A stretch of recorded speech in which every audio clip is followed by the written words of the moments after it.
শুনি, মানে একেবারেই ছোটবেলা থেকে যেখান থেকে বলার আছে।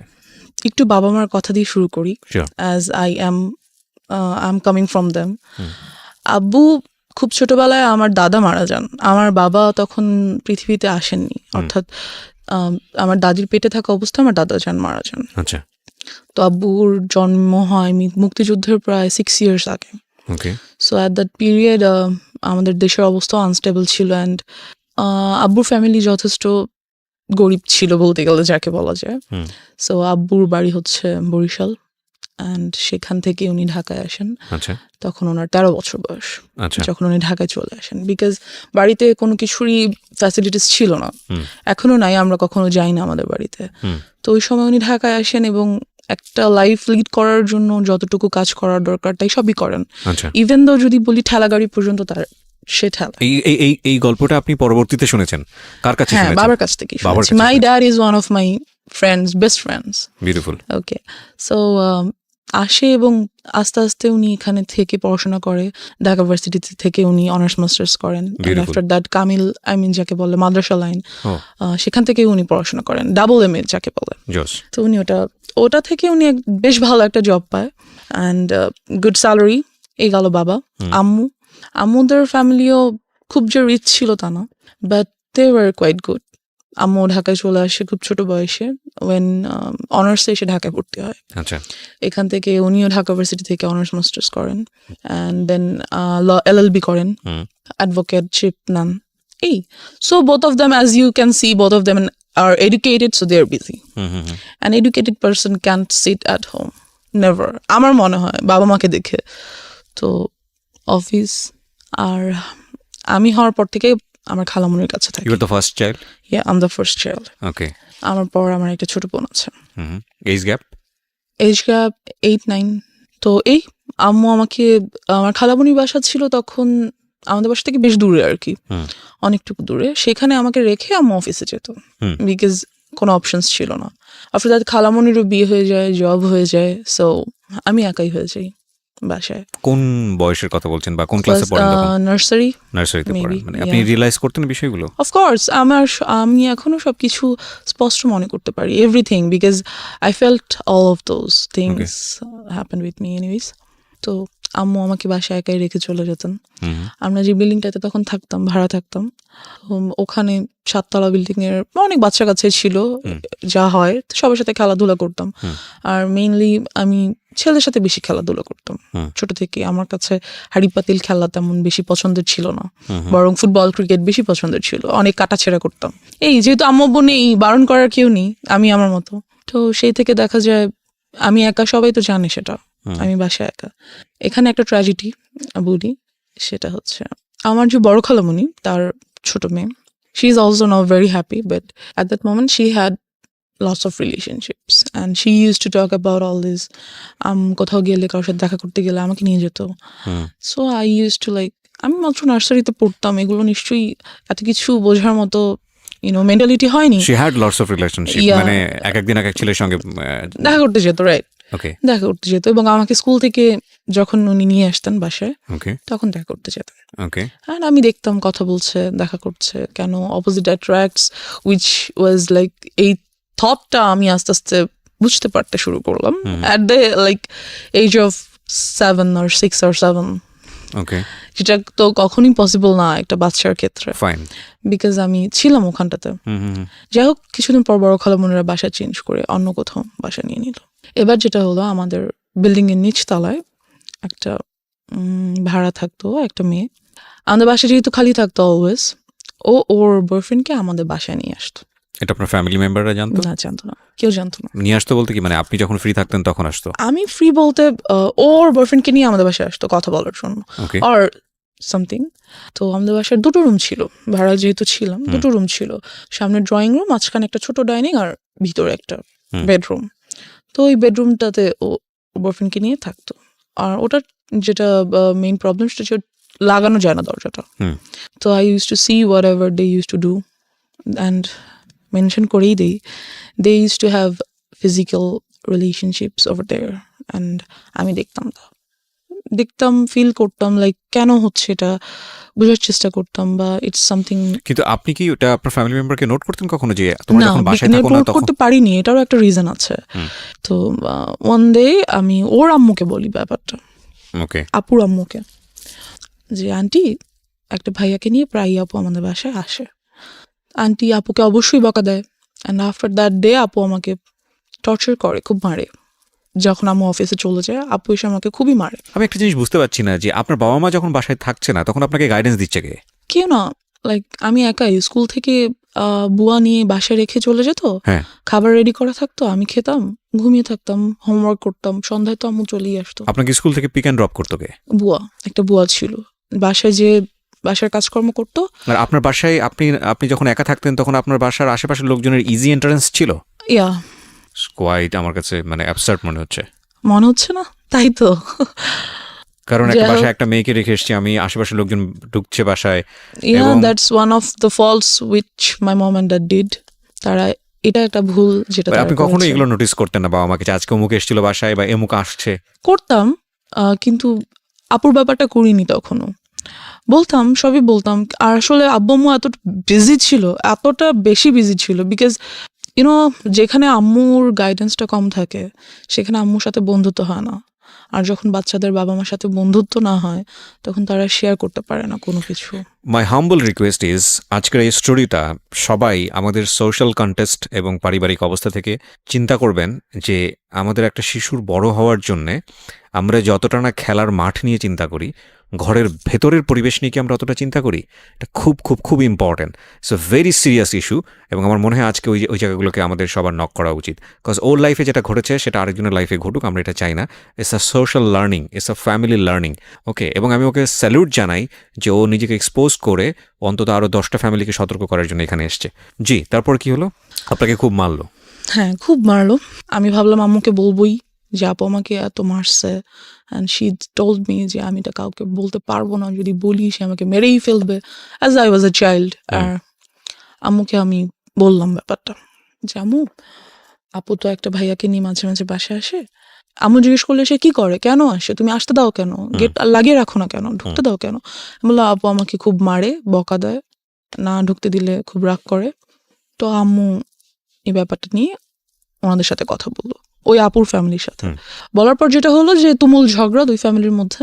ওরা কি খুব পাশাপাশি ছিল আপনাদের? হ্যাঁ, আমরা ছিলাম 4 তলায়, ওরা ছিল নিচতলায়। আচ্ছা। এই তো খুবই ঝগড়া লাগলো। পরবর্তীতে যে আমাদের বাড়িওয়ালা, উনি আমাদেরকেই বের হয়ে যেতে বললো, যেখানে বের হওয়ার কথা ওদের, অ্যাজ ফল্টটা ওদের ছিল, আমার না, বাট আমাদেরকে বের হয়ে যেতে বললো। সো আমরা সামহাও প্রবলেমটা সলভ হলো, ইস্যুটা ঠান্ডা হলো, আপুটা আমাদের বাসায় আসে না। ওকে, এবার যেটা হলো, আমার মেন্টালিটি লাইক ওই জায়গাটা থেকে অনেক আনস্টেবল হয়ে গেল, কি বলবো এটাকে, unbalanced. So I use to think like কেন হচ্ছে এই জিনিসগুলো, বা এগুলো কি, কেন, some kind of curiosity, like of course একটা কিউরিওসিটি গ্রো করলো। আপনি তখন নার্সারিতে পড়েন? তখন আমি 1-এ উঠেছি। ওকে, তখন আমি 1-এ উঠেছি, অ্যান্ড আমার কাছে ব্যাপারটা খুবই আনইউজুয়াল লাগতো। ওকে প্রিয় শ্রোতা, গল্পের মাঝখানে ছোট্ট একটা পজ দিচ্ছি সবার জন্য অ্যানাউন্সমেন্ট। জীবন গল্পের পার্ট 2 বইটি বাজারে আসতে যাচ্ছে খুব শীঘ্রই। যারা অ্যাডভান্স বুকিং দিতে চান, কারণ অল্প সংখ্যক বই আমরা বাজারে আনি প্রতি বছরই ফেব্রুয়ারি মাসকে কেন্দ্র করে, যারা অ্যাডভান্স বুকিং দিতে চান এবং ঘরে বসে পেতে চান নামমাত্র মূল্যে, বইটির মূল্য রাখা হয়েছে মাত্র 200 টাকা। তাদের জন্য আমি বলে দিচ্ছি নাম্বারটি, এই নাম্বারে ফোন করে আপনাকে অ্যাডভান্স বুকিং দিতে হবে, এবং এই নাম্বারটি 24 ঘন্টা খোলা থাকে, চাইলে আপনি এই মুহূর্তেই ফোন করতে পারেন। নাম্বারটি হচ্ছে boibajar.com-এর 09611262020। আমি আবারও বলছি এবং ধীরে ধীরে বলছি, প্লিজ নোট করবেন, 09611262020। অ্যাডভান্স বুকিং দিন, 2-1 সপ্তাহের মধ্যেই বইটি আপনার ঠিকানায় পৌঁছে যাবে। বইটির মূল্য রাখা হয়েছে নামমাত্র মূল্য 200 টাকা। Okay, as I have seen them doing something like that, so আমার কাছে অনেক আনইউজুয়াল লাগতো যে এটা কেন হচ্ছে। আমার একটা ফ্রেন্ড বলা যায় না ঠিক, আমার থেকে সিনিয়র ছিল তখন, ও মেবি ক্লাস 3 or 4-এ পড়ে। I use to talk a lot with her, তো সেই ব্যাপারে আমাকে অনেক কিছু বলে। একটা বাচ্চা কি বা বলতে পারে, 3-4-এর একটা বাচ্চা, যতটুকুই ওর কাছে মনে হয়েছে বা ও যা বুঝে সেখান থেকে বলছে আমাকে। Anyway, so and after that আমাদের 6 তলায় একটা ছেলে থাকতো। He proposed me when I was in class 1. Seems funny. Anyways, so আমাকে প্রপোজ করলো যে I wants to B your boyfriend. So I was like yeah I got a chance. হ্যাঁ, সবার কাছে, আমার কেন নাই? আপুর আছে, ওই আপুর আছে, সেই আপুর আছে, হ্যাঁ That's the আমার point. এরকম করা উচিত। তো I said okay. So he like কিছু না বুঝিয়ে ওকে করে দিলেন। হ্যাঁ, সবার আচ্ছা, আছে okay, সুতরাং fine. আমার ইট ইস আ ফ্যাশন। হ্যাঁ, আমিও যাবো, ওকে ফাইন, গুড গুড। কি হবে I don't know, like boyfriend good, ওর সাথে ঘুরবো ফিরবো কথা বলবো, এই তো। সো একই স্কুলে ছিলাম আমরা, নিয়ে আসতো। আমি ক্লাস 1-এ ছিলাম, সিরিয়াসলি। আমি এখন বলতে গেলেও embarrassed ফিল হয়, like how did I do that? No, there is a reason, of their course, is a definitely reason. But আমারও হয়তো বা বোঝা উচিত ছিল নিজেকে, হয়তো লাইক টেক কেয়ার উই করা ক্যান উচিত ব্লেম ইউ ছিল, বিকজ আপনি একটা চাইল্ড সে সময়, রাইট? বোঝা উচিত ছিল আপনার প্যারেন্টের। যাই হোক, আমরা সেই ডিসকাশনে পরে ইয়া, যাব। বাট তারা আসলে কিভাবেই বা বুঝবে? আমিও তো তাদেরকে ঠিক Blame ওভাবে করতে বলতে পারি না। পারি নাই। It's a situation actually. Like, okay yeah. So, yeah, then he was my first boyfriend. Okay Then somehow ওরা বাসা চেঞ্জ করে ফেলে। বয়ফ্রেন্ড এই আর কি, ও তো একটা বাচ্চা, ওই বা বয়ফ্রেন্ড গার্লফ্রেন্ডের কি বুঝে? যাই হোক, তো somehow ওরা বাসা চেঞ্জ করে ফেলার পরে I used to like a boy. I used to like him very much because he looked very cute. So বাচ্চা ছিলাম দুজনেই, ও আমার ক্লাসমেট ছিল, তখন আমি 2-তে উঠেছি। এনিওয়েজ, তো এই তারপর আমরা ওখান থেকে বাসা চেঞ্জ করে ফেলি। বাসা চেঞ্জ করে আমার যে বর্তমান বাসা, মানে আমাদের নিজেদের বাড়ি করে ফেলি আর কি, সেখানে চলে আসি। আসবার পর আমরা এখান থেকেই শুরু হয় আমার লাইফের মোস্ট ট্র্যাজিক পার্ট, বিকজ আমাদের যে এলাকাটা মেনশন করছি না, বাট কি বলবো, এলাকা বলা যায় না আসলে। Can any people like live there? I feel, because ওই সময়টাতে ওটা মানুষের বসবাস উপযুক্ত তো ছিল না, I guess. Fine, I want to listen your Anyways, story, what happened there. হ্যাঁ, আমরা একটা মৃত্যুর জন্য যেটা একটা অনুষ্ঠান হয়, কাইন্ড অফ কুলখানি বা খাওয়ায়। কোনো কিছু, না, কুলখানি। আই ডোন্ট নো, অনেকজনকে ডেকে খাওয়া দাওয়া করায়, আচ্ছা, সামথিং okay. Like that. অনেক ছোট ছিলাম, মনে নেই, 2-তে আমি তখন উঠেছি মাত্র। যাই হোক, তো সেখানে আমরা যাই। যাওয়ার পর যেটা হয়, আমরা একটা আমার এক কাইন্ড অফ নানা, মানে আমার আম্মুর খালুজান হয়, ওনাদের গাড়িতে করে সেখানে যাই। তো ওই গাড়ির ড্রাইভার। সো আমি একটু ছোট বাচ্চাই ছিলাম, এই যে। তো সে আমাকে খুব কোলে টোলে করে নিয়ে আদর করে, এখানে ওখানে ঘুরাতে নিয়ে যায়। And then I noticed something, যেহেতু আমি অনেক কিছু বুঝি এই ব্যাপারগুলোতে, লাইক ফিজিক্যালি কিভাবে you have to save yourself, আমি অনেকটাই বুঝি এই ব্যাপারগুলো।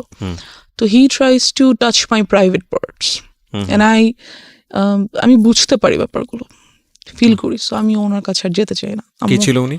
Driver, as I said. আপনাদের ড্রাইভার? নো, যাদের গাড়িতে করে আমরা গেছি, আমার নানা ভাইয়ের ড্রাইভার। Okay. So he tries to like kind of, এটা first embarrassment of your life, এবং এই first ঘটনা ঘটার embarrassment. পরে আপনি কি করলেন? তা আমি যেতে চাই না ওনার কাছে, যে না, Okay. আমি মানে ওখানেই আমরা আছি তখনও, কিন্তু আমি আম্মুর কাছে চলে যাই, যে আমি যাবো না ওনার কাছে। কিন্তু আমি কেন যেন আম্মুকে বলতে পারি না, লাইক আমার সাথে এটা হচ্ছে, আমার এটা ফ্রি ভাবে আম্মুকে বলা উচিত, কেন যেন আমার আম্মু আব্বুর প্রতিও ওই ভরসাটা আসে না, যে না আমি বলতে পারি। I don't no Y, but আমি বলতে পারি না। সো আম্মুকে আমি বলি যে আমার ওনাকে ভালো লাগছে না, আমি ওনার কাছে যাবো না। দেন আমরা ওখান থেকে চলে আসি, অ্যান্ড খুবই ট্রিক করে উনি আম্মু আব্বুর নাম্বারটা নিয়ে নেয়, ফোন নাম্বারটা নিয়ে নেয়, যে হ্যাঁ আমরা কোথাও যেতে হলে আমাকে ফোন দিবেন, আসবো, হ্যান ত্যান ফ্যান। যদিও উনি কিন্তু আমার নানা ভাইয়ের পার্সোনাল ড্রাইভার। ওকে। সো বলে যে হ্যাঁ প্লিজ যাবো হ্যান ত্যান ফ্যান। তারপর আমার নাম্বারটা দিয়ে দেয়, এবং আরো 2বার আমরা 2টো জায়গায় যাই, এবং ওনাকে সাথে করে নিয়ে যাওয়া হয়। আচ্ছা। সো এই হচ্ছে আমার first harassment or something like that. Secondly যেটা হয়, এবং এটা আপনি কাউকে বলেননি? না, এটা আমি কাউকে বলিনি, ইভেন এখনো পর্যন্ত আব্বু আম্মুকে আমি এইভাবে বলিনি। ফার্স্ট টাইম আপনি আজকে বললেন এখানে? আমি যাই বলছি কাইন্ড অফ ফার্স্ট টাইমই, কাউকে বলিনি। This is very unlucky for us, cause আমাদের সোসাইটিতে, আমাদের পরিবারে চাইল্ড সেক্সুয়াল অ্যাবিউজ, এটার যে রেট, এটা খুবই অ্যালার্মিং। আপনারা পত্রপত্রিকায় পড়েন এইসব ঘটনা, খুব এক্সট্রিম লেভেলে যখন চলে গিয়ে একটা বড় ধরনের ক্ষতি হয়ে যায়, তখন সেটা পত্রপত্রিকায় বা সংবাদ টেলিভিশন জায়গাগুলোতে চলে আসে। কারণ বিহাইন্ড দ্য সিন এইগুলো যে কতদিন ধরে এই একটা মেয়ে বা একটা শিশু বা একটা নারী কিভাবে নির্যাতনের শিকার হয়, কিভাবে তাদের মেন্টালি তাদেরকে মানে ভয়ঙ্কর রকমভাবে ড্যামেজ করে ফেলা হয়, আমি জানি না। আমার মনে হয় এই জিনিসগুলোকে আরও বেশি করে এক্সপোজ করা উচিত, বলা উচিত। কজ আমি ভিকটিম, আমি কেন এটা বলতে পারবো না? কোথায় সমস্যা? ট্যাবুটা কোথায়? মানে আমাকে কেউ একজন সেক্সুয়ালি হ্যারাসমেন্ট করেছে, আমাকে কেউ একজন ফিজিক্যালি অ্যাবিউজড করেছে, অথচ সেটা নিয়ে আমি সোসাইটিতে মুখ খুলতে পারবো পারবো না, সেটা নিয়ে আমি বলতে পারবো না। কি আশ্চর্য মেন্টালিটি! মানে সেটা নিয়ে বললে আমার দিকেই আঙুল তোলা হবে, সেটা নিয়ে বললে আমাকে মনে করা হবে মেয়েটা খারাপ বা ছেলেটা খারাপ বা ওনার ফ্যামিলি খারাপ। কি ভয়ঙ্কর রকম মানে বাজে মেন্টালিটি আমাদের সমাজের। কিন্তু এই যে আমাদের এই মেন্টালিটিটা, এটাই কিন্তু যুগের পর যুগ এই প্রবলেমগুলো কীভাবে জিয়ে রেখেছে। আজকে যদি পরিবারের কাছে এই মেয়েটা এতটা বেশি সাবলীল হতো, আজকে যদি ওর বলার ক্ষমতা তৈরি হতো, ওকে যদি এনভায়রনমেন্টটা দেওয়া হতো, তাহলে ওর শৈশবটা হয়তো বা এরকম হতে পারতো না। কজ ও বলেছে একটু আগে যে this is the number one. আরও কী যে অপেক্ষা করছে আপনাদের জন্য, আপনারা একটু শুনুন, তাহলে বুঝতে পারবেন। জি বলুন তারপর যেটা হয়, তো ওই ড্রাইভারের সাথে আমাদের আর দেখা হয় না। Anyways he is vanished somehow. So after that আমার চাচাতো ভাই আমাদের বাসায় থাকতে আসে for some reason. Somehow maybe আমাকে লাইক করতো আর সামথিং। তখন আমি ক্লাস 3-তে উঠেছি। তো ও কত বড় হবে, মেবি 9-10-এ পড়ে, এরকম হবে। আপনি তখন ক্লাস 1-এ? 3-তে পড়ি। 3-তে? বাসায় একদিন হঠাৎ স্কুল থেকে এসে দেখি ও বাসায়। ওই টাইমে যেটা হয়, আমাদের বাসায় একটা পার্মানেন্ট কাজের মেয়ে রাখা হয়। তো মেয়েটা নিজেই যথেষ্ট ন্যাস্টি পার্সন। এনিওয়ে, সো চাচাতো ভাই থাকতে আসে আমাদের বাসায়। তো একদিন আমাদের সবার রুম আলাদা, জর্জার রুম। আমাদের বাসায় 5টা বেডরুম, অ্যান্ড জর্জার বেডরুম 4টার। বাট আমি তখন কার সাথে, কাজের মেয়েটা আমার সাথে ঘুমায় না, আমার রুমে ঘুমায়। তো আমি একদিন ঘুমিয়ে আছি, ঘুম থেকে ঘুমের মধ্যে আর কি হঠাৎ ফিল করি that someone is like embarrassed, had embraced me, something like that. তো আমি ঘুম ভেঙে যায়, পিছনে ফিরে দেখি যে আমার ভাইয়া।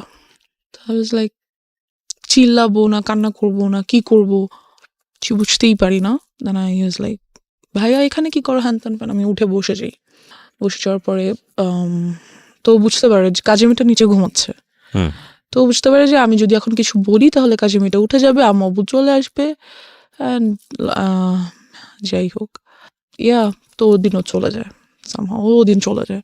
পরের দিন শুক্রবার দিন সবাই বাসায় ছিল। What was his response? আপনি তো ওকে জিজ্ঞেস করলেন যে তুমি এখানে কি হ্যাঁ, করো? তুমি এখানে কি করো? এমনি আসছি, নাথিং, লাইক চলে যায়, উঠে চলে যায়। পরের দিন শুক্রবার দিন সবাই বাসায় ছিল, তো আমরা ছাদে গিয়েছি। আমাদের ছাদটা খুব সুন্দর, গাছ লাগানো চারিদিকে, বসার মতো স্পেস আছে, টেবিল আছে, যাই হোক।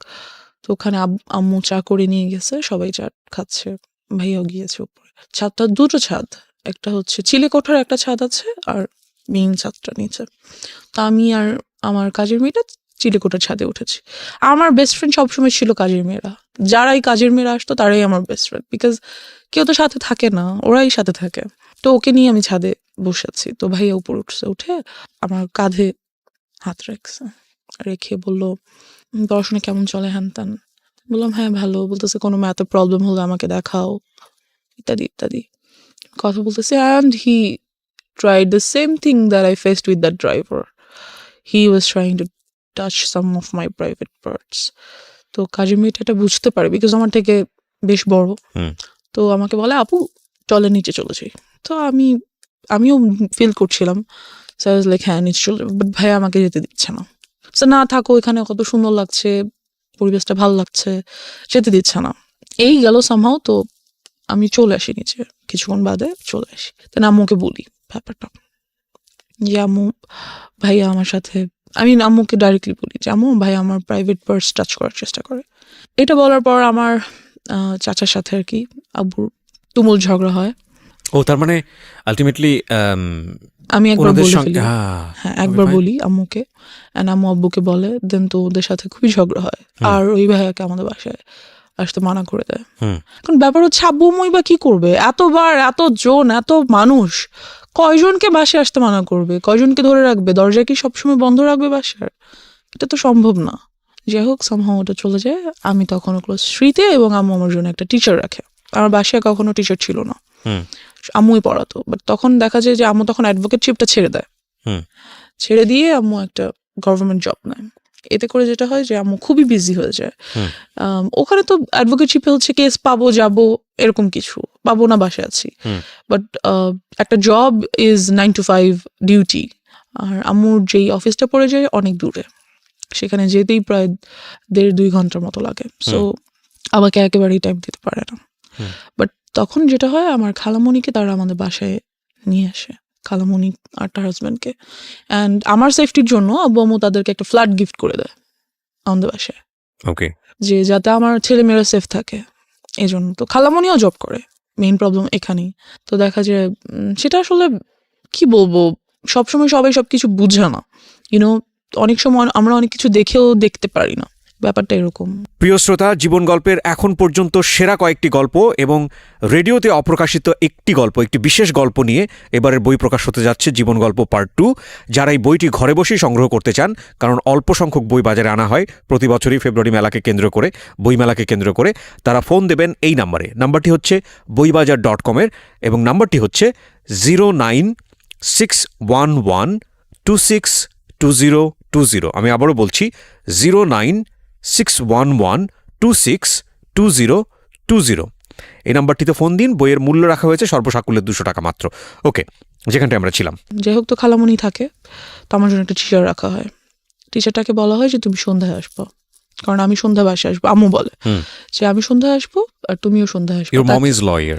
ইয়া, দ্যাট টাইম উনি কি প্র্যাকটিসে ছিল? না, উনি তখন প্র্যাকটিস ছেড়েছে, মাত্র নিউ ছেড়ে একটা গভর্নমেন্ট জবে ঢুকলো। ওকে, তো ওনাকে বললো যে সন্ধ্যার পর আসতে, যেহেতু সন্ধ্যার পর আমার অফিস থেকে আসবে। এই তো আমাদেরকে আমার রুমে বসে পড়তে নিষেধ করে দেওয়া হলো। যেটা করা হলো যে ড্রয়িং রুমে বসে পড়বে, যাতে আমি দেখতে পারি তোমাদেরকে। যাই হোক, তো আম্মু ড্রয়িং রুমে বরাবরই ডাইনিং রুমে বসে আম্মু অফিসের কাজ করতো ল্যাপটপে, আর আমি স্যারের কাছে পড়তাম। তা অনেক সময় দেখা যায় সব সময় কি আর সন্ধ্যার পর আম্মু চলে আসতে পারে, রাস্তায় জ্যাম থাকে, অফিসে কাজ থাকে, অনেক কিছুই। সো ইয়া, এরকমই মাঝে মাঝে হতো। অ্যান্ড আমার স্যারকে খুব ভালো লাগতো, কারণ স্যার আমাকে খুব আদর করতো, খুব সুন্দর করে বুঝাতো, একটা টিচারকে যেভাবে ভালো লাগা উচিত। That's it. তো স্যার যেটা করে যে আমাকে অলওয়েজ স্কুলে নিয়ে পড়ায়। ওয়াই? স্যার বলতে কি, হোম টিউটর আমরা কেমন রাখি একটা বাচ্চার জন্য, অনার্সে পড়ুয়া কোনো ছেলে বা মেয়ে এরকম। তো সে আমাকে অলওয়েজ স্কুলে নিয়ে বসিয়ে পড়াতো। ছোট থেকে আমি খুব হেলদি ছিলাম, so he used to do the same things. তো ফার্স্ট ডেতেই তো আপনার বুঝে যাওয়া উচিত ছিল যে এটা তো আসলে ফার্স্ট ডেতে তো উনি এরকম করেনি। ওকে, আফটার 6 or 7 months আমাকে পড়াতে একটা টাইমে এসে এরকম দেন যেটা হলো যে উনি বুঝতে পারলো যে আমি এটা পছন্দ করছি না, এবং এই ব্যাপারটার পর আমি ওনার কাছে যে আর পড়ি না, ওকে, ওনার কাছে যেতে চাচ্ছি না। তো উনি করলো কি, নানান কথা আমাকে বলে, like love and relationship and কোন ক্লাসে তখন আপনি? ক্লাস 3-তে। ক্লাস 3-তে only. And I just can't understand একটা টিচার অনার্সে পড়ে, সে কিভাবে ভাবে যে আমি একটা ক্লাস 3 এর বাচ্চাকে রিলেশনশিপ এর ব্যাপারে বলি। I don't know. So yeah, and he said, I want to be your boyfriend. একটা teacher. and I was like, আমি আম্মুকে বলে দিব। তো বলতেছে বলো, তোমার আম্মু কখনোই বিলিভ করবে না। and yeah, he was right. আমি আম্মুকে বললাম আর আম্মু এটা বিলিভ করলো না। কাজ যে টিচারটা ছিল উনি আব্বু আম্মুর খুবই পরিচিত একজনের ছেলে ছিল, বেশ ঘনিষ্ঠ একজনের ছেলে। তো আম্মু এটা কেন বিলিভ করলো না? তারা কি বলতে চাইলো আপনাকে? বললো যে, আমি বললাম যে আম্মু, স্যার আমাকে বলে স্যার যাতে আমার বয়ফ্রেন্ড হয়ে যায়। তো আমি বললাম আর তোমার সাথে মজা করেছে, something like that. Note this kind of thing please. সাথে মজা করেছে, এটা কিছু না। তুমি স্যার কি এমনিতে তোমাকে কোনো কারণে like must something personal. So I said আমি ওই ব্যাপারে আর কিছু বলতে পারি না।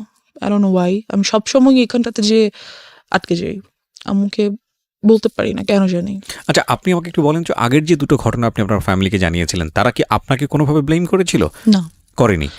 বা ওরা সেটাকে ওভারকাম করার চেষ্টা করেছে। যেমন ভাইয়াকে বাসায় আসতে মানা করে দিল। এর আগে যে কাহিনীটা বললাম, সেটা তো ডেফিনেটলি তারা করেছে, আপনি এটা বলেছেন। কিন্তু থাকে না অনেক সময় আপনাকে দোষ দিয়ে দেওয়া, মেয়েদেরকে দোষ দিয়ে দেওয়া, এটা করেনি।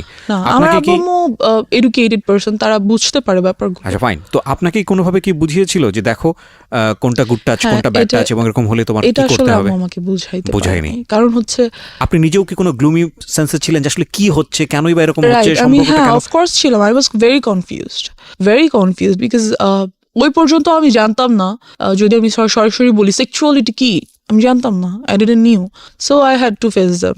সো আপনাকে আপনার ফ্যামিলি মেম্বাররা ক্লিয়ার করেনি যে মা আসলে এই জিনিসটা এরা ট্রাই করছে, that is actually bad thing, so you have to be aware of. এটা কখনো বলেনি। সো আপনি নিজে থেকে একটা ধোঁয়াশার মধ্যে ছিলেন। আপনার কোয়ারি হতো না, বাবা মাকে জিজ্ঞেস করতেন না যে মা আসলে সবাই কেন এরকম করছে? হতো, বাট আমি কেমন করে মানে আমি কেন যেন আনকমফোর্টেবল ফিল করতাম ওই ব্যাপারটাতে জিজ্ঞেস করতে। লাইক আমার ভালো লাগতো না, বা আমি চেতাম না, বা চাইলেও পারতাম না, এরকম কিছু। তো যাই হোক, তো স্যারকে বলা হলো। তো স্যার আমাকে 1.5 year পড়াইছে। দ্যাট টাইম যখন 1 year কাছাকাছি প্রায়, তো he gave me a love letter.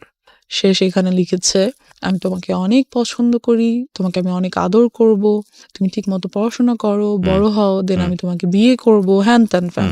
তো আমি আম্মুকে দেখানোর পরিবর্তে সেটা আমার ফ্রেন্ডকে দেখালাম, আচ্ছা স্কুল ফ্রেন্ডসদেরকে। হ্যাঁ তখন আমি পড়ি ক্লাস 3-তে। হুম যে কাহিনীটা হলো সেটা হচ্ছে ওই ব্যাপারটা নিয়ে পুরো স্কুলে কাহিনী হয়ে গেল। হুম তো যে ওই মেয়েটাকে ওর স্যার লাভ লেটার দিছে, হুম হুম, হুম। অ্যান্ড প্রিন্সিপাল আম্মুকে ডাকলো, ও এবং কাহিনী গুলি শুধু করেছে এক জায়গায় লেগেছে আরেক জায়গায়, এরকম একটা অবস্থা। কাহিনীটা শুধু ওই পর্যন্তই হলো না যে লাভ লেটার হয়ে গেল, ওরা বিয়ে করবে, ওদের কতদিন পরে ওদের বেবি হবে, হ্যান ত্যান, বাচ্চারা যা করে আহা, নর্মালি, মানে বিশাল কাহিনী, পুরো স্কুল জানাজানি হয়ে গেল হুম হুম হুম। এটা। আম্মুকে কিন্তু আমি তখনও বলিনি, ইভেন দো লাভ লেটারটা আমি স্যারকে কোনো রিপ্লাইও করিনি, হুম হুম হুম। কিছুই না, বাট ব্যাপারটা পুরো স্কুলে কাহিনী হয়ে গেল। অ্যান্ড প্রিন্সিপাল ডাকলো আম্মুকে, ওকে সো আম্মু গেল, ক্লাস টিচার, প্রিন্সিপাল সবাই মিলে বললো আম্মুকে যে এরকম এরকম কি হয়েছে, আমরা তো জানি না, হুম। কেন স্কুলে এত গুজব হ্যান ত্যান। হুম।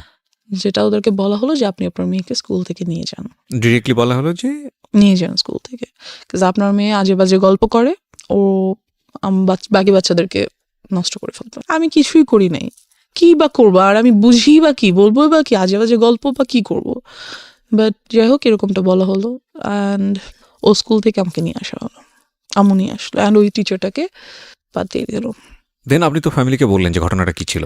আমাকে লেটারটা দেখালাম, আচ্ছা তারপর দ্যাটস ইট। তো লেটারটা দেখে আম্মু আমাকে কিছুই বললো না, আর কিছু জিজ্ঞেস করেন? নাথিং, সে জাস্ট টিচারটাকে বাদ দিয়ে দিল, দিয়ে ইট ওয়াজ আ ওয়ান কাইন্ড অফ, আমি জানি না বাবা মায়ের ক্ষেত্রে আমি কি ওয়ার্ডটা ইউজ করবো, because they are just gifted from Allah. But see, আপনি যখন যেদিন প্রথম দিন বলেছিলেন আপনার মাকে যে he wants to love me, ওই সময় যদি সে বিশ্বাস করে স্টেপটা নিয়ে নিত তাহলে কিন্তু ভালো হতো আজকে না। এই রকম একটা ডিজাস্টার হতো না আপনার লাইফে। সি, এটা কত বড় হচ্ছে। ও কিন্তু আপনারা একটা জিনিস খেয়াল করবেন ভেতরে গিয়ে, আমি বারবার ইন্টারাপ্ট করছি, ও বারবার এম্বারেস ফিল করছে ফ্রম ড্রাইভার, যে গেল ড্রাইভার, বাসায় আসলো কাজিন, আত্মীয় সম্পর্ক, সেও তাকেও বের করে দেওয়া হলো, ইভেন ইট ইজ টিচার, সেও চলে গেল। এবং কোথায় ক্ষতি হলো দেখেন, ওর স্কুল যেখানে ওর ফ্রেন্ডসরা আছে, যেখানে ওর অনেক বড় একটা বন্ডেজ তৈরি হয়েছে, সেখান থেকে ওকে কুইট করে নিয়ে আসতে হচ্ছে। তার মানে ওর এই জিনিসটা সম্পর্কে কীরকম ভয়াবহ একটা সেন্স ওর চাইল্ডহুডে গ্রো করছে। মানে আমরা কীরকম একটা সোসাইটিতে বসবাস করি। ওকে, তারপর যেই স্কুলটাতে আমি ছিলাম ওটা অনেক স্বনামধন্য স্কুল ছিল, আমরা মেনশন করতে চাই টপেস্ট, না। মেনশন করছি না, অনেক সিনারি Topest, বাংলাদেশে yeah. এরকম behind So, under the scene যার এরকম। কারণে হ্যাঁ, ওখান থেকে এসে আমার এলাকার একটা স্কুলে ভর্তি হতে হলো। ওকে তো ওখানে ভর্তি হওয়ার পর যেটা হলো যে ওই টিচারটা যাকে আমি বাদ দিয়ে দিয়েছে, সে মাঝে মাঝে স্কুলের সামনে এসে দাঁড়িয়ে থাকে, অ্যান্ড এই ব্যাপারটাও আমি আম্মুকে বললাম। হুম, চিপস নিয়ে আসে, চকলেট নিয়ে আসে, বেলুনস নিয়ে আসে, হ্যাঁ দেন। তো আম্মুকে আমি- অনার্সে পড়ুয়া। হ্যাঁ, অনার্সে পড়বো, মেবি ফার্স্ট আর সেকেন্ড ইয়ারে পরে এরকম কিছু হবে, যাই ওকে হোক। তো নিয়ে আসে, তো আমি আম্মুকে বললাম যে আম্মু স্যার প্রতিদিন এসে দাঁড়িয়ে থাকে, আমাকে নিয়ে যেতে চায়, বাসায় পিছন পিছন আসে, বেলুন দেয়, চিপস চকলেট দেয়, হ্যান দেন। তো আম্মু করলো কি, আমাকে আনা নেওয়া করার জন্য একটা বুয়া রেখে দিল 1000 টাকা বেতন দিয়ে, ওকে যাতে অ্যাটলিস্ট ওই লোকটা না দাঁড়িয়ে থাকতো। এবার যে টিচারটা রাখলো, ওর বাবা মা অনেক নিম্নমানের আর কি, খুব গরিব, তারা স্লামে থাকে। ওর বড় আপুর বিয়ে হয়ে গেছে, সেখানে একটা বেবি আছে, হাজবেন্ড ছেড়ে দিচ্ছে, লাইক ওদের ফ্যামিলিতে খুব ট্র্যাজেডি। হুম হুম বাট ওই ছেলেটা খুবই ব্রিলিয়েন্ট, অলওয়েজ স্কলারশিপে পড়াশোনা করছে, এখন Okay. অনার্সে যে উঠছে সেটাতেও উনি ফ্রি পড়াশোনা পড়াশোনা করছে। করছে, হুম, ইংলিশের teacher. Okay and as you can see I am quite good at English. বলবো just because of him no, not like that. Not He like teaches that. you. Yeah, he teached me. He teached good, but one more tragedy over here. যাই হোক, তো উনি এরকম কিছুই ছিলেন না, হুম বরং খুবই রাগী, বদমেজাজি হুম অ্যান্ড টর্চারেবল টিচার ছিলেন। পড়া না করে রাখলে মারতেন, এবং প্রচুর মারতেন। কোন ক্লাসে তখন আপনি? আমি তখন ক্লাস 4-এ পড়ছি, প্রায় শেষের দিকে। ওকে যাই হোক, তো অ্যান্ড একটা টাইমের পরে দেখা গেল যে পড়া না করার জন্য আমার সেক্সুয়ালি হ্যারাসড হতে হবে। মানে কি? What was the story? Tell me what was the Yeah, first the day স্টোরিটা কি story ছিল? is, যেটা হলো যে আম্মু ওনাকে রাখলো, অ্যান্ড এই টিচারটাকে আর আম্মু রাতে আসতে বললো না, হুম কারণ আম্মু ওনাকে অনেক বিলিভ করতো, অ্যাজ ওর বাবা মা আমাদের কাছ থেকে অনেক ফেভার নিত, হুম অনেক ফেভার নিত। সো আম্মু অ্যাটলিস্ট ভাবছে যে ওর বাবা মাকে আমরা এত ফেভার করি, সেটা আমাদের প্রতি লয়াল থাকবে। হুম বাট এরকম কিছুই হলো না। যাই হোক, তো উনি বাসায় আসতেন, অ্যান্ড আমাকে বকা দিতেন। বাসায় কেউ ছিল না। আমার ছোট বোনটা ডে শিফটে পড়ার কারণে সকালে 10টায় বের হতো, আসতে আসতে সন্ধ্যা 6টা-7টা বেজে যেত। হুম। কোচিং টোচিং করে একবার বাসায় আসতো। তো জি। দেখা গেছে যে আমি বাসায় একা। সো আমার বোনটা বুঝতে পারতো that he is trying to do something with me, and সে সেটা আম্মুকে বলতো। আই ডোন্ট নো কেন আম্মু কেয়ার করে নাই, না কেন আম্মু এটা বুঝতে পারে নাই, আমি জানি না। এনিওয়েজ, সো সে আমাকে পড়াশোনা করার জন্য আমার প্রাইভেট পার্টে মারতো। কিভাবে এক্সপ্লেন করবো, আই ডোন্ট নো। না, you don't need to. So he used to do all the things which I didn't like at all. What is this? Dude, what are you doing? একটা teacher এরকম করতে পারে না। So সে আমাকে 1 বছর পড়ালো। আমার result অনেক ভালো হলো, বাট আরেক সাইড দিয়ে রেজাল্ট হয়তো অনেক খারাপ হয়ে গেল। আমার mentality or my thoughts were hurt. Then ব্যাপারটা আমি আম্মুকে বললাম না, কিন্তু খালামণিকে বললাম। মানে আর কত আর বলা যায়? কত? দেন আমি খালামণিকে সব বললাম এবং খালামণির কাছে খুব কান্নাকাটি করলাম। তো খালামণি বুঝতে পারলো ব্যাপারটা। অ্যান্ড মেনশন করে দিই, খালামণি একজন সাইকোলজিস্ট। ও, very good. Psychologist or psychiatrist? whatever, I don't know. সে কি ট্রিটমেন্ট করে? না, ছেড়ে দিয়েছি, এটাও নিয়ে ছেড়ে ওকে, দিয়েছি। সাইকিয়াট্রিস্ট, হ্যাঁ। whatever. সো আমি খালামণিকে বলার পরে খালামণি ব্যাপারগুলো আম্মুকে খুব ভালোভাবে শেয়ার করলো। আম্মু যেটা হলো যে বুঝার পরিবর্তে আম্মু খুব রাগ হয়ে গেল যে আমি কি করব, কয়টা টিচার চেঞ্জ করব, একটা আনছি এটাও বলে এটা, আরেকটা আনছি এটাও বলে এটা, সবগুলাকে বাদ দিচ্ছি। এটা কেউ আসলেই এরকম হচ্ছে, না কেউ পড়াশোনা করতে যাচ্ছে না? হুম। কি করব, কয়টা টিচার বাদ দিব, টিচার পাবো কোথায়? অ্যান্ড আমাদের যে এরিয়াটা ছিল সেখানে ভালো টিচার পাওয়াও খুব মুশকিলের ব্যাপার ছিল। So she was like fed up, আমি করবোটা কি? বাবাকে বলতে পারছে না, কেন বলতে সে জানে কেন বলতে চাচ্ছে না বাবাকে ব্যাপারগুলো। অ্যান্ড এই টিচারটাকেও আম্মু বাদ দিয়ে দিল এক পর্যায়ে। যে বাদ দেওয়াতে যেটা হলো, বাদ দিবে আর কি, 1 মান্থ পর বাদ দিবে, হুম। এরকম মানে মাসের শেষে তো বাদ দিতে হবে, এরকম কিছু। The biggest tragedy of my life. একদিন স্যার 1টা-1:30টার দিকে বাসায় আসলো। স্যার খুব ভালোভাবে জানে এই টাইমে আমাদের বাসায় কেউ থাকে না, এবং স্যারের বিকেল 5টার আগে আমাদের বাসায় ঢোকা নিষেধ। আম্মু বলে দিয়েছে তাকে যে তুমি আসবে না, বিকেলের আগে বাসায় আসবে না। বিকেলে আমার খালামণি বাসায় চলে আসে আর কি। তো সে যেটা করলো যে 1:30টার দিকে বাসায় আসলো। ওই সময় যেটা কাজের মেয়েটা আমার খালামণির বাচ্চাদেরকে নিয়ে তাদের ফ্ল্যাটে ঘুম পাড়াচ্ছে, হুম। আর আমার ফ্ল্যাটে আমি একা। তো কলিং বেল বাজলো, আমি গেট খুললাম। খোলার পর দেখলাম স্যার। বললাম স্যার এখন তো আমি পড়বো না, আমি তো মাত্র স্কুল থেকে এসেছি। তো সে বললো যে আমার আজকে অনেক কাজ আছে বিকালে, এখনই পড়া শেষ করতে হবে, তুমি বই নিয়ে আসো। তো অ্যাজ ইউজুয়াল আমি বই আনতে গেলাম আমার রুমে, যেহেতু আমার রুমে পড়া নিষেধ। কাজ আম্মু ড্রয়িং রুমে, আমার রুমে পড়া নিষেধ ছিল, ড্রয়িং রুমে পড়তে হতো। যাই হোক, তো আমি বই আনতে আমার রুমে যাই, and he enters the flat, আর উনি দরজাটা অফ করে দেয়, মেইন গেটটা অফ করে দেয়। মেইন গেট অফ করে না, মেইন গেটে চাপিয়ে দেয় আর কি, লাগিয়ে দেয়, চিটকড়ি লাগায় না। অ্যান্ড আফটার দ্যাট আমি আমার রুম থেকে বই আনতে যাই, আর উনিও আমার পিছনে পিছনে আমার রুমে চলে যায়। যেটা উনি করে সেটা হচ্ছে আমার রুমের দরজাটা উনি আটকে দেয়। আটকে উনি আমাকে ফার্স্টে 2টা চড় দেয়, দিয়ে একটা লাথি মেরে খাটের মধ্যে ফেলে দেয়। যেটা করে, আমি স্কার্ট পরা ছিলাম, অ্যান্ড ওটা উনি ছিঁড়ে ফেলে। আফটার দ্যাট উনি আমাকে আমার পায়ের উপরে পা দিয়ে, হাঁটু দিয়ে বসে, আমার গলার উপরে কোলবালিশ দিয়ে দেয়, আর মুখটা খুব জোরে চেপে ধরে। So I was like stuck. হয়তো আল্লাহই কোনোভাবে হেল্প করছে আমাকে, যে ঠিক ওই টাইমটাতেই আমাদের মাঝখানের ফ্ল্যাটের এক ভাড়াটিয়া উপরে আসে, তার চিনি লাগবে। সো এসে উনি দেখে যে দরজায় টিচারের ছেলেদের জুতা, যেহেতু আমাদের বাসায় ছেলেদের জুতা আসে না, থাকে না কখনো। সো নক করা মাত্র দরজাটা খুলে যায়, ধাক্কা দেওয়া মাত্র ঢুকেই ফিল করে যে ভিতরে আমার রুমে কেউ আছে, and something is going on. আমি হয়তো চিল্লাতে পারছিলাম না, বাট সাউন্ড তো করতে পারছিলাম, ধস্তাধস্তি তো করছিলাম। সো উনি বুঝতে পারে ব্যাপারটা, বুঝে উনি খুবই প্রচণ্ড জোরে আমার দরজায় নক করে, অ্যান্ড স্যার নকটা শুনেই আমাকে ছেড়ে উঠে দাঁড়িয়ে দরজাটা খুলে টেবিলে চলে যায়, যে বসে থাকে, অ্যান্ড আমার দিকে জাস্ট একবার তাকায়, লাইক আ লুক, আমাকে সাবধান করে দাও, হেই ডোন্ট ইউ ডেয়ার, কাউকে বলা যাবে না, সামথিং লাইক দ্যাট। তো আমি যেটা করি, আমি দৌড়ে আন্টিকে জড়িয়ে ধরি, অ্যান্ড কান্না করে দিই, আন্টির কাছে কান্না করি খুবই, যে আন্টি আমাকে কোলে নিয়ে ওনাদের বাসায় চলে যায়। তখন আমি ক্লাস 5-এ পড়ি। নিয়ে যায় এবং জিজ্ঞেস করে কি হয়েছে। ইতিমধ্যে স্যার বাসা থেকে বের হয়ে চলে যায়। এরকম একটা অ্যাটাক উনি কেন করলো? কোনো Because ওই ধরনের যে কোনো আমি রেশারেশি? খালামণিকে বলেছি, ও, তার আম্মু যে তার মাকে বলেছে, সো ওনাকে কি বিষয়টা আগে থেকে নক দেওয়া হয়েছিল আপনার ফ্যামিলি থেকে, না তোমাকে বাদ দিয়ে দেওয়া হচ্ছে বা এরকম কোনো এই মাসি? Maybe I don't know. অবশ্যই না হলে উনি এরকম করার তো কথা না। Okay, so what was his intents basically?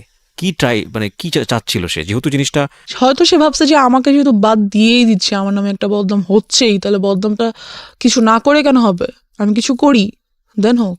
Maybe something like that. কিছু যে সে করেনি তা তো না। কিছু তো সে করেছে, Right. কিছুটার তো আর বদনাম হবে না। যখন বলে বদনাম হবে তখন তো ফুল বদনামটাই হবে। ফুলটাই হবে, সো Okay. সে চাইছে তো আমি ফুলই করি, Okay, কেন যাই হোক। করবো না। তারপরে কি হলো Something আপনার like খালামণির সঙ্গে? that. খালামণি না, সরি, আন্টি আর আন্টি, কি। পাশের বাসার আন্টি, পাশের হ্যাঁ। বাসার আন্টি। তো আমি খুব তখন তো বাসায় কেউ নেই। তো কানাকাটি করার পরে আম্মুকে আন্টির সাথে সাথে ফোন করলো। হুম। ফোন করে ব্যাপারটা বললো। বলার পরে আম্মু বললো আচ্ছা ভাবি, ওকে আপনি আপনার কাছে রাখেন। আমি এতটাই ভয় পেয়ে গেছিলাম যে এর পরের 1 মান্থ আমি ঘুমাতে পারিনি রাতে। ও, আপনার মা এসে কি করলো? মা এসে কি করবে, খুবই কানাকাটি করলো। আম্মু আমাকে জড়িয়ে ধরে, and যেটা হলো what was your father role? উনি কই এই গল্পের উনি মধ্যে?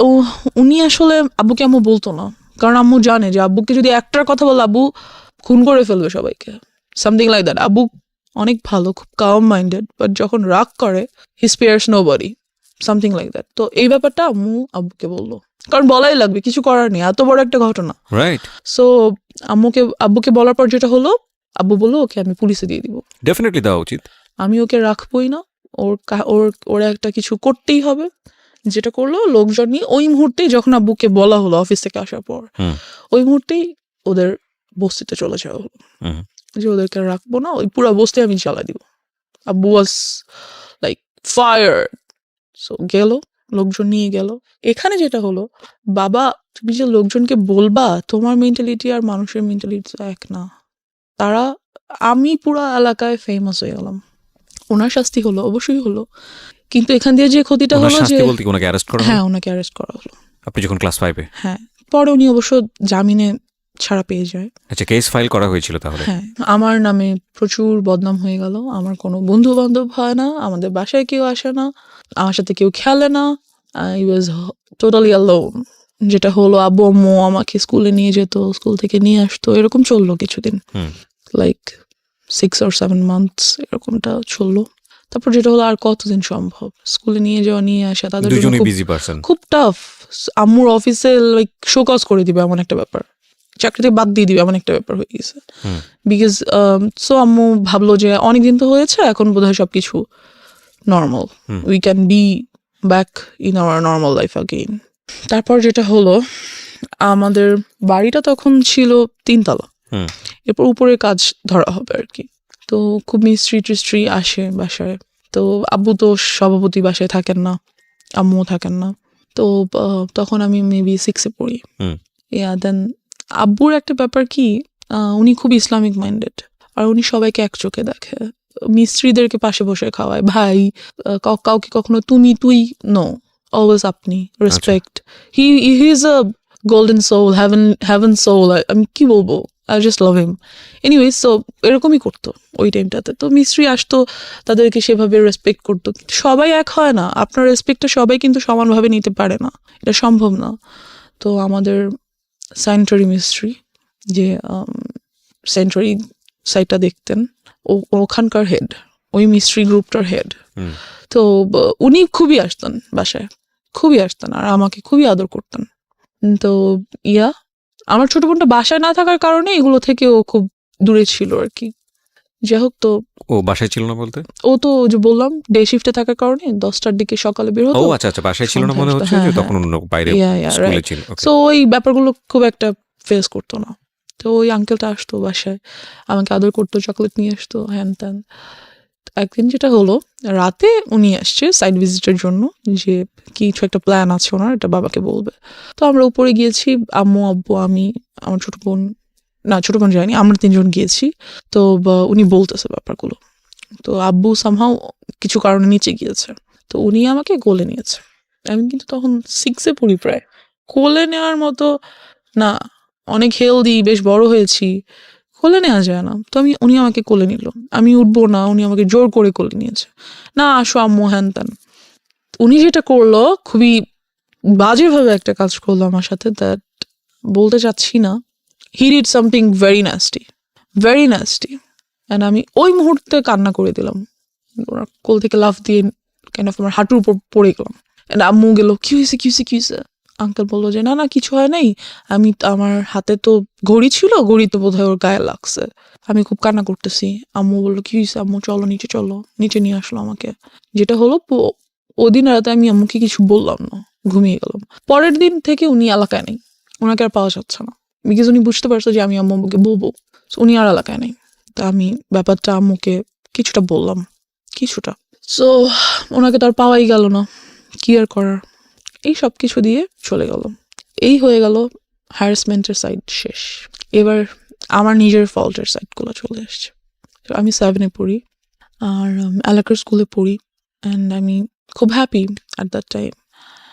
সো অ্যান্ড আমার বিরুদ্ধে যে রিউমার্সগুলো ছড়াইছিল ওগুলোও kind of vanished.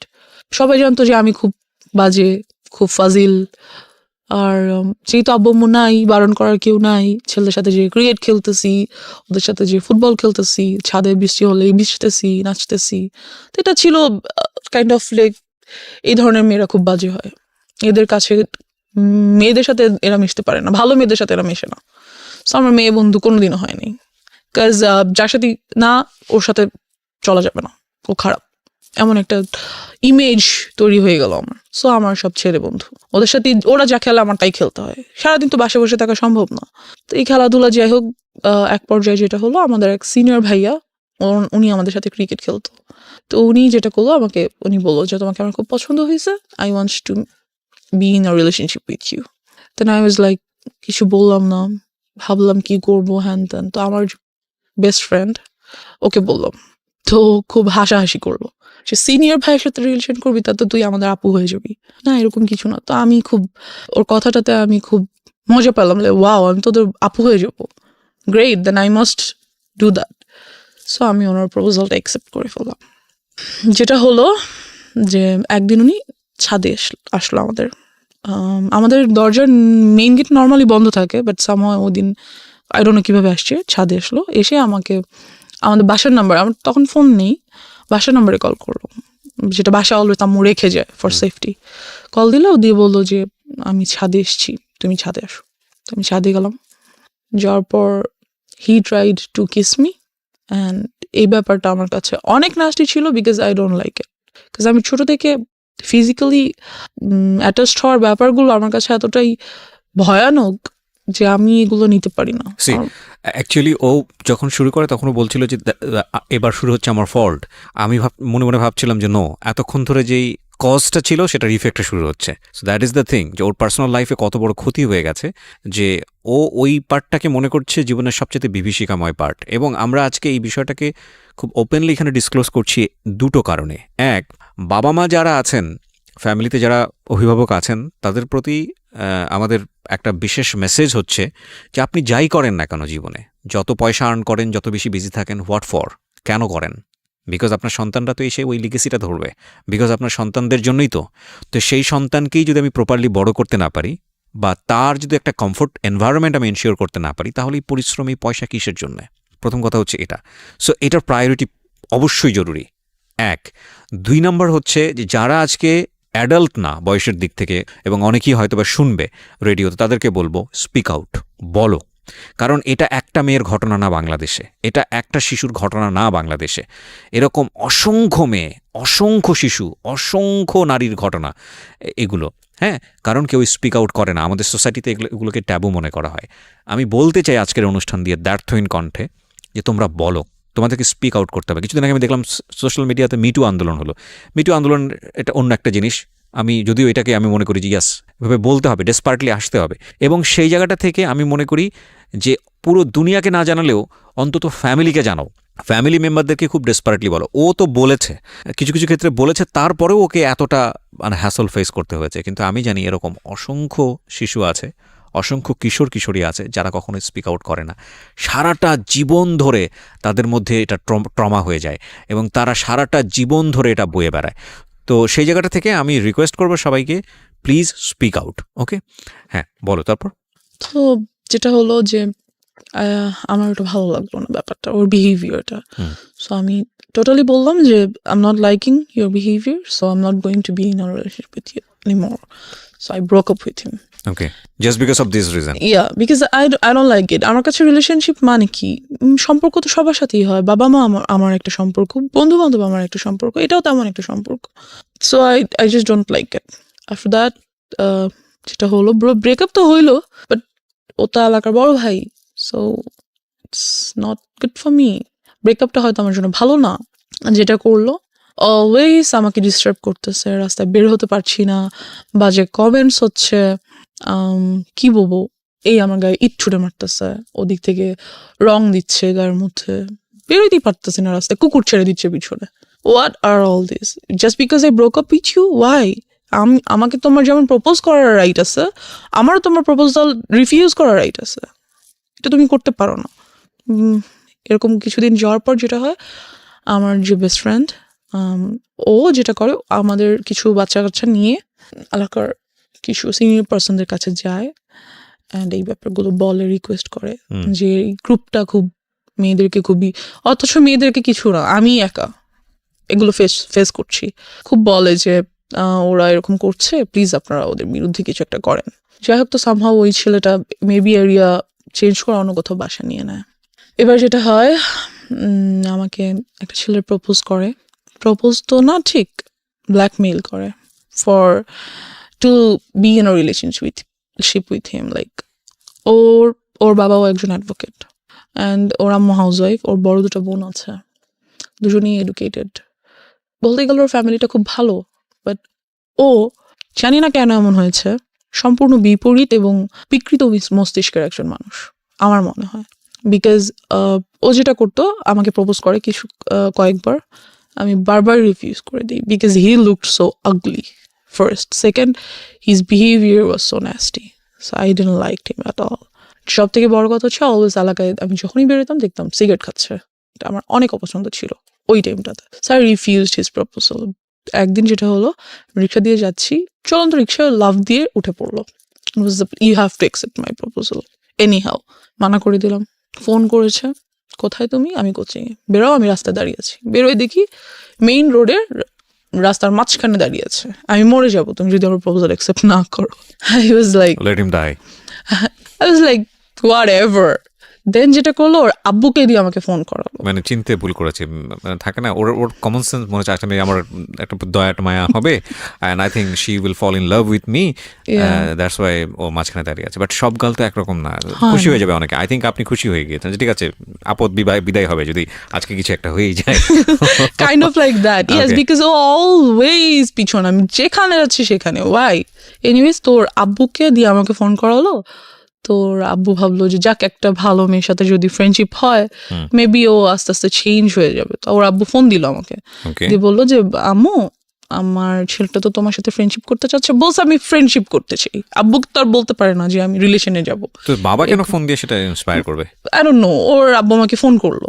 Anyhow, I think ও ফোর্স করেছে ফ্যামিলিতে, যে কোনো ভাবে হোক ওটা করেছে যে তোমরা এটা ম্যানেজ করো, আদারওয়াইজ আমি একটা কোনো কিছু করবো। হ্যাঁ, তো ওর আব্বু আমাকে ফোন দিয়ে বললো যে আম্মু, ও তো তোমার সাথে ফ্রেন্ডশিপ করতে চাচ্ছে, তো তুমি ওর সাথে ফ্রেন্ডশিপ করো, দেখো না আমার ছেলেটা অনেক ভালো, ও অনেক লক্ষ্মী ছেলে, হ্যান ত্যান।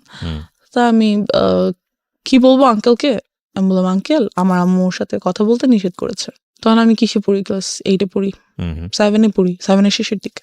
তো সামহাউ আমি ওর সাথে ফ্রেন্ডশিপ করলাম। আমি বললাম, no, I can't go with a relationship, but I can be your friend. সে ওখানে ওর যেটা মেইনিয়া ছিল, যে খুব সুন্দর গিটার বাজাতে পারতো, গান করতে পারতো। তো ছেলেটা বেশ ভালো বন্ধু হয়ে ওঠে আমার। মানে you was serious about him? No, আমার ফ্রেন্ড হিসেবে দেখা করে, Okay. That's it. যে আমার বন্ধু, কারণ আমি মেইনলি আমার আব্বুকে সবকিছু বলেই করার চেষ্টা করি, ভেরি গুড, যতটুকু সম্ভব, যতটুকু পসিবল, কাজ আমার আব্বু তো অলওয়েজ বিজি থাকে। যাই হোক, তো একদিন অফিস থেকে আসার সময় আমাকে ফোন করে যে তুমি কোথায়? তো আমি তো কোচিংয়ে ছিলাম সন্ধ্যায়, সেখান থেকে গান বাজনা করতে যাবো এমন কিছু, বা আড্ডা দিতে যাব। তো আমি আম্মুকে বলি, আম্মু আমি অমুক জায়গায় আছি, তুমি আসো। তো আম্মু আসার পর আমি সবার সাথে মিট করাই, নট ওর সাথেই দেখা করাতে হবে, সবার সাথেই দেখা করাবো, বন্ধু বান্ধব সবার সাথে। তো বাট আমি ওর সাথে পরিচয় করিয়ে দিই আম্মুকে স্পেশাল ভাবে, আম্মু এটা আমার বন্ধু, তো ওর কাছে মনে হয় যে no she is so serious about me, আম্মুর সাথে আমাকে পরিচয় করে দিছে, তার মানে তো শেষ আমি।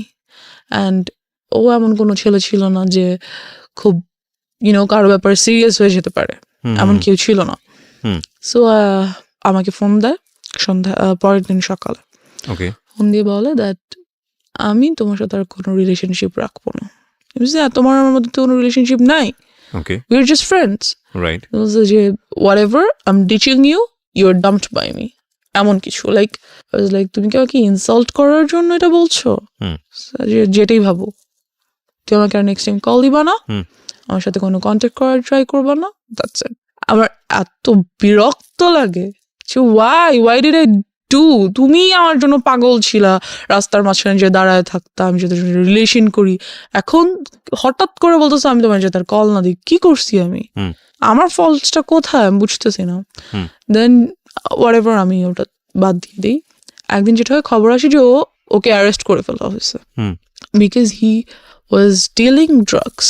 ওকে, তো ওকে পুলিশ অ্যারেস্ট করে, এই অবস্থায় রেড হ্যান্ডেড ওকে অ্যারেস্ট করা হয়। ওকে। সো কোন ক্লাসে ছিলেন আপনি তখন? তখন আমি 8-এ পড়ি। ক্লাস 8-এ পড়েন। ও কোন ক্লাসে পড়ছিল?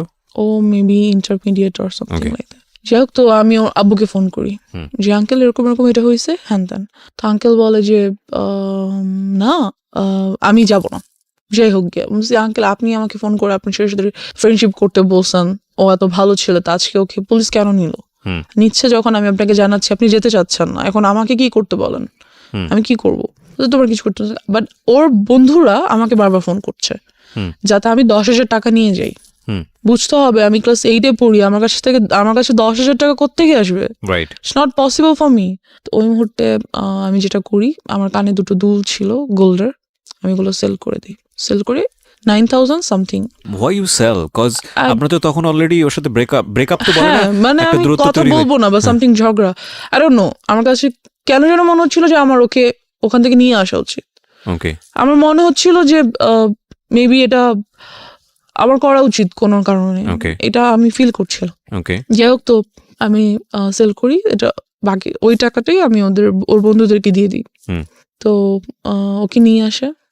দেন যেটা হয় যে ওর কাছে অনেকগুলো ড্রাগস প্রোডাক্টস ছিল, লাইক কিছু ট্যাবলেটস ছিল, pink, green, yellow, those are kind of ইয়াবা, আর কিছু আর বটল ছিল, ইনজেকশন মেডিসিনের যে বটল।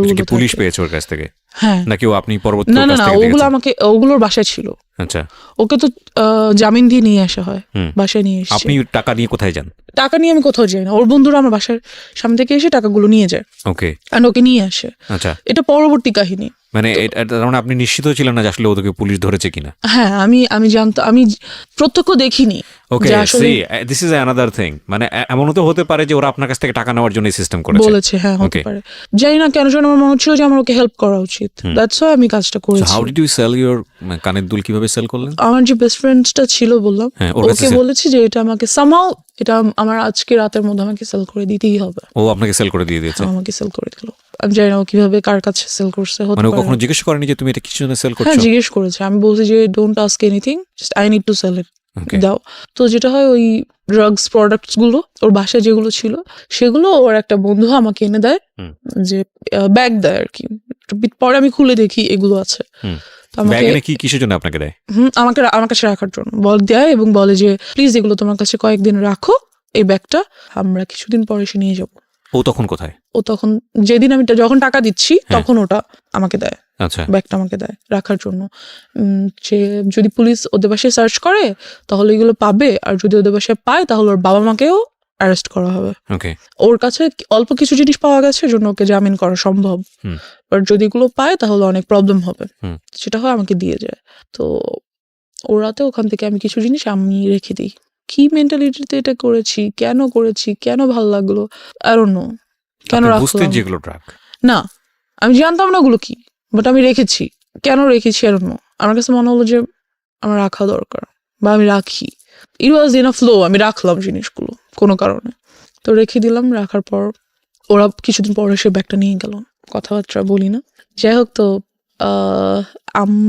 এবার ড্রাগস কিভাবে নিলাম সেটা তো চলে আসি। ওগুলো আমার কাছে ছিল বেশ অনেক দিন, আমি এগুলো রেখে দিয়েছিলাম, কিন্তু খুলিনি, ধরিনি, কিছুই না। যেটা হয় যে একদিন রাতে আম্মু আমাকে খুব বকা দিচ্ছিল, তখন আম্মু আমাকে একটা ছোট সেলফোন কিনে দেয়, ছোট্ট একটা, যাতে কোচিং এ গেলে বা কোথাও গেলে কথা বলা যায়।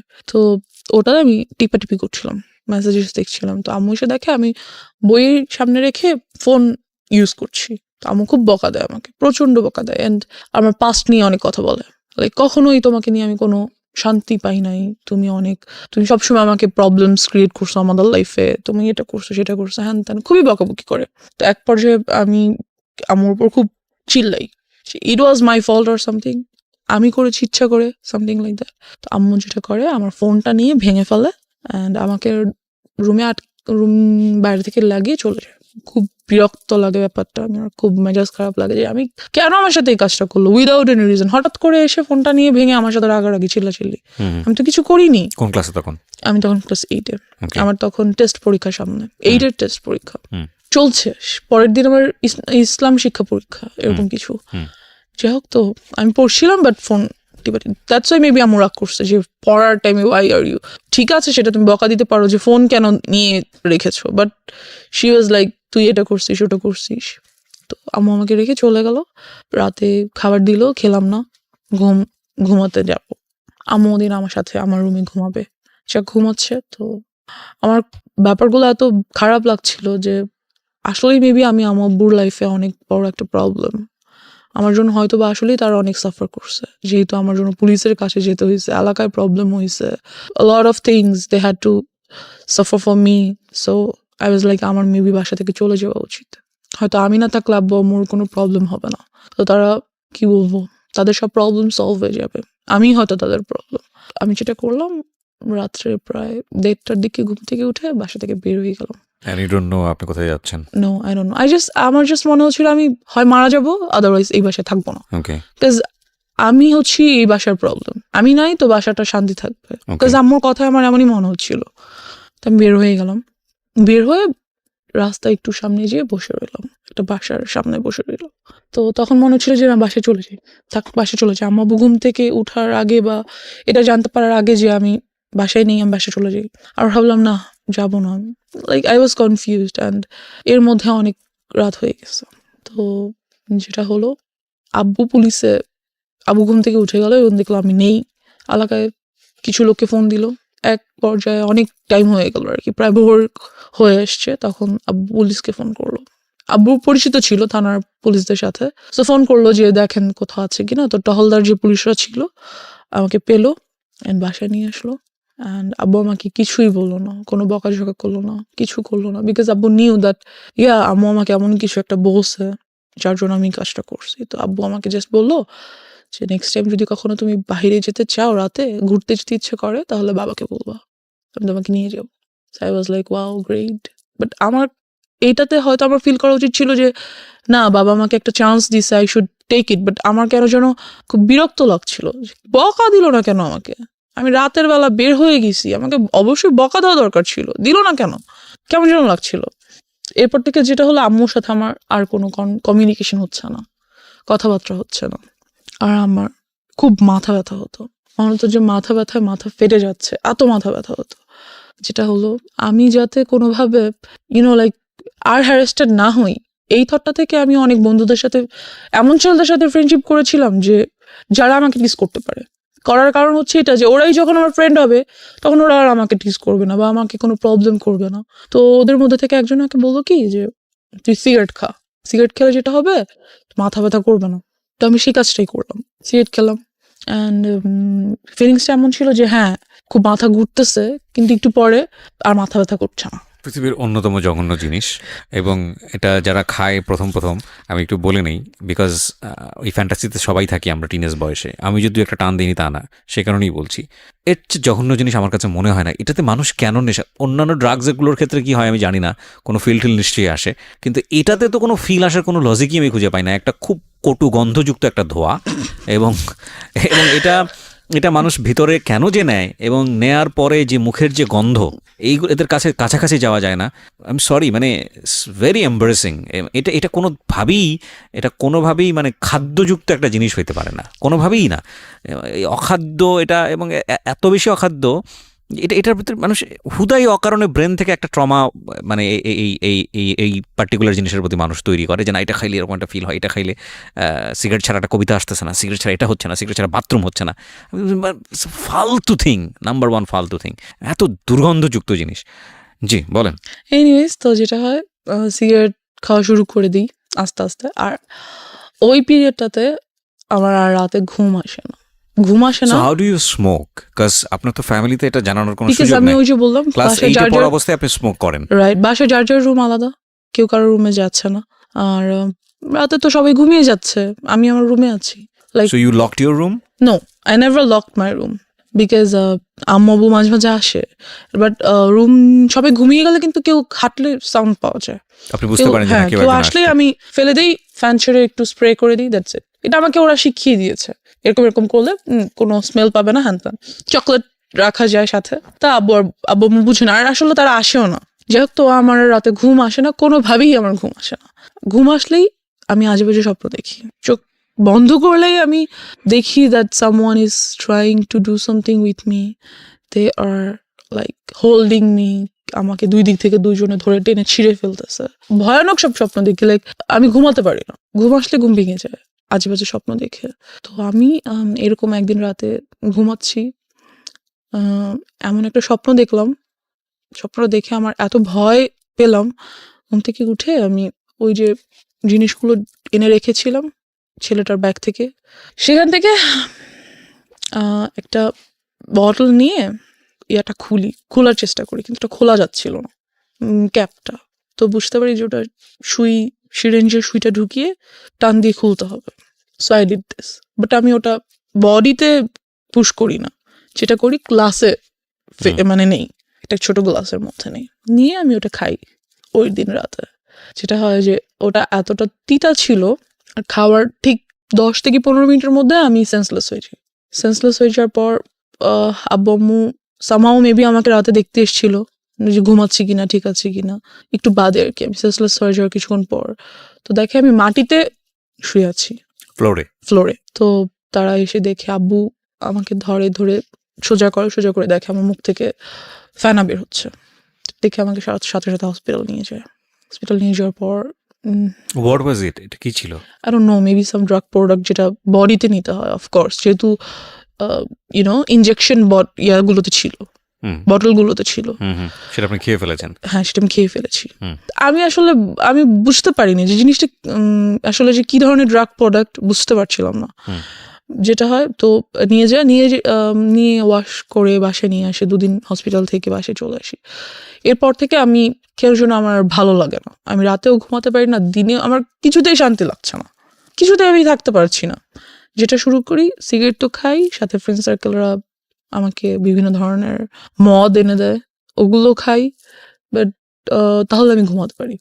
যেটা ঘুমাতে পারি বলতে কি, মানে সেন্স থাকে না কোনো, ঘুমিয়ে যাই, সকালে উঠি, এই ঘুম বলা যায় না এটাকে আর কি।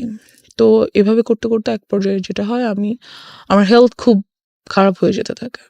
তো আমি বুঝতে পারি that what ever I am doing is not good for me.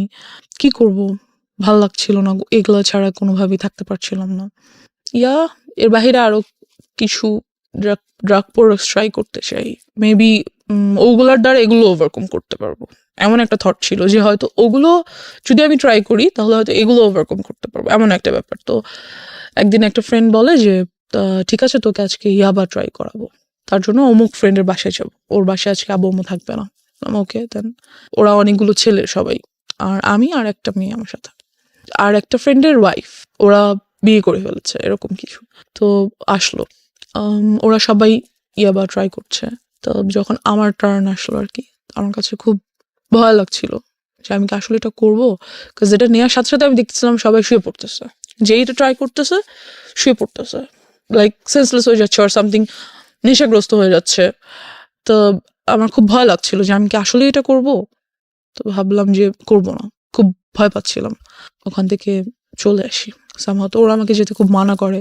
তো ওদের মধ্যে থেকে 2জন অপরিচিত ছেলেও ছিল, ওরা নিচ্ছিল না, ওদের আমার আগে নেওয়ার কথা ছিল। 2টা কারণে আমি ভয় পেয়েছিলাম, ওদের আমার আগে নেওয়ার কথা ছিল, বাট ওরা নিচ্ছিল না। তো আমি ভাবলাম যে হয়তো হতে পারে যে আমাকে এজন্য এখানে আনা হয়েছে যে আমি ড্রাগসটা নিব, then they are going to do something.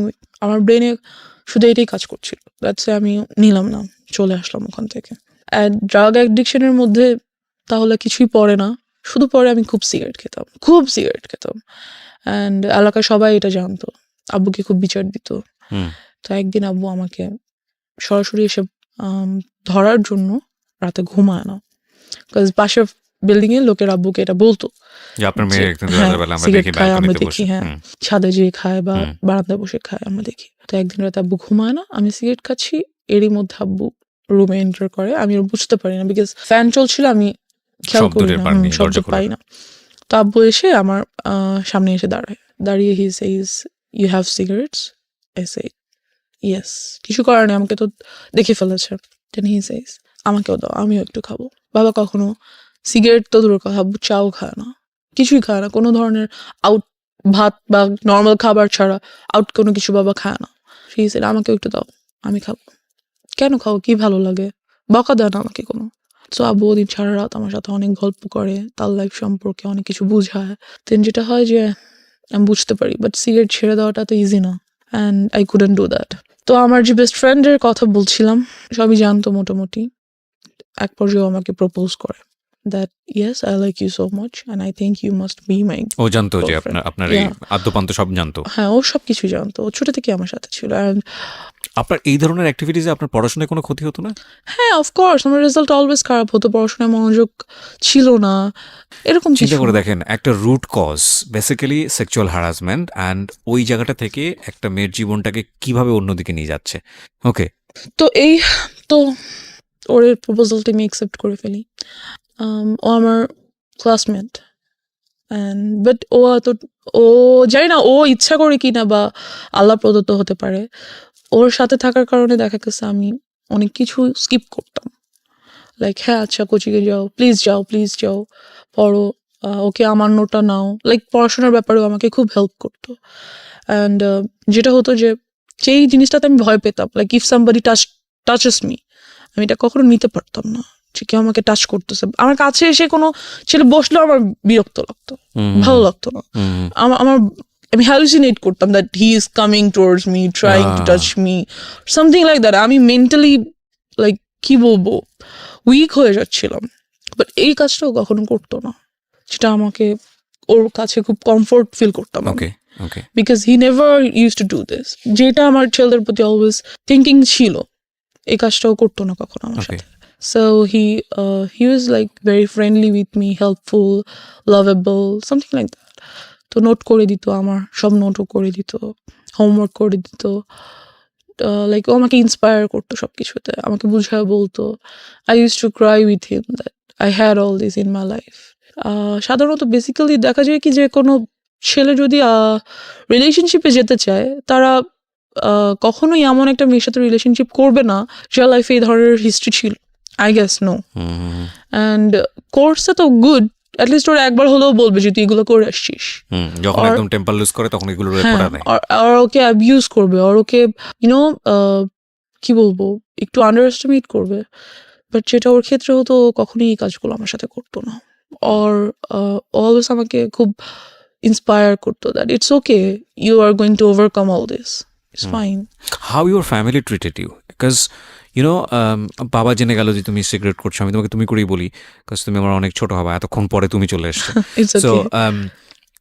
তুমি সিগারেট নিচ্ছ এবং তোমার বাবা তোমার সাথে বিষয়গুলো শেয়ার করছে, তারও পার্সোনাল লাইফ শেয়ার করছে, তার মানে খুব ইন্টেলিজেন্টলি সেই জিনিসটাকে ডিল করছিল, রাইট।